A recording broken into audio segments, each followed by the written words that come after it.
धीरे धीरे हिल रहे पहाड़ियों में एक छोटा गांव, जिसमें पहले जीवंत समुदाय अब निराशा में रह गया। फसल नाकाम, कुएं सूख गए और ग्रामीणों के पेट में भूख महसूस हो रही थी। पीड़ा के बीच एक युवा लड़की, जिसका नाम माया था, उम्मीद की किरण के रूप में उभरी, जो बुद्धिमत्ता और दया की मदद लेने के लिए निर्धारित थी। सिद्धार्थ मुखिया से सहायता के लिए एक भारी दिल के साथ और इस्पात की तरह मजबूत निर्धारण के साथ माया ने सिद्धार्थ को ढूंढने के लिए एक यात्रा पर उतारना शुरू किया। धूल से भरे सड़कों और घने जंगलों के माध्यम से वह आगे बढ़ी। उसकी दृढ़ता भले ही सामने आने वाली चुनौतियों के बावजूद अटल रही।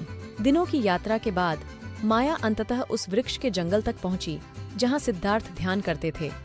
कंपकपाते हाथों और भावनाओं से भरी आवाज में उसने गांव के दुखों को बाहर निकाल दिया। सिद्धार्थ से उसके मार्गदर्शन और दया की मदद के लिए विनती की। उत्तर में सिद्धार्थ ने अपने दिल को खोला और सभी प्राणियों के आपसी जुड़ाव की अपनी बातें कहीं। माया ने अपने दिल को सुनाया, साथ ही उन्होंने संपादित किया कि सच्ची करुणा का अर्थ यह नहीं है कि किसी को कष्ट में देखा जाए, बल्कि उनकी बहना है और उनकी मदद करने की प्रेरणा है। उन्होंने स्वार्थवश और संवेदनशीलता के माध्यम से उदाहरण दिए, स्नेह और करुणा की सत्य कहानियां साझा कीं, जो शोषण के दरिद्रता के सामने भी आत्मीयता की विजय को प्रतिष्ठित करती हैं।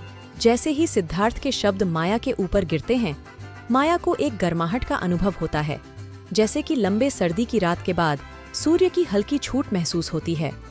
उस दृढ़ता के पल में उसने समझ लिया कि सच्ची करुणा केवल एक भावना नहीं है, बल्कि यह दुनिया में होने का एक तरीका है, जो दुख से मुक्ति की ओर एक प्रकाशित मार्ग दिखाता है।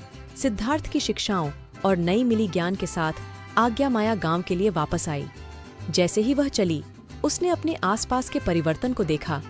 पहले जमीन का सूखा और अब जीवन से भरा हुआ गांव वालों के चेहरों में आशा और खुशी के प्रतीक बने।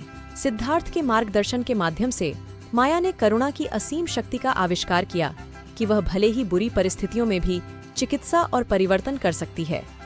जब वह करुणा के मार्ग पर आगे बढ़ी, तो उसने गांव के लिए प्रेरणा का स्रोत बना।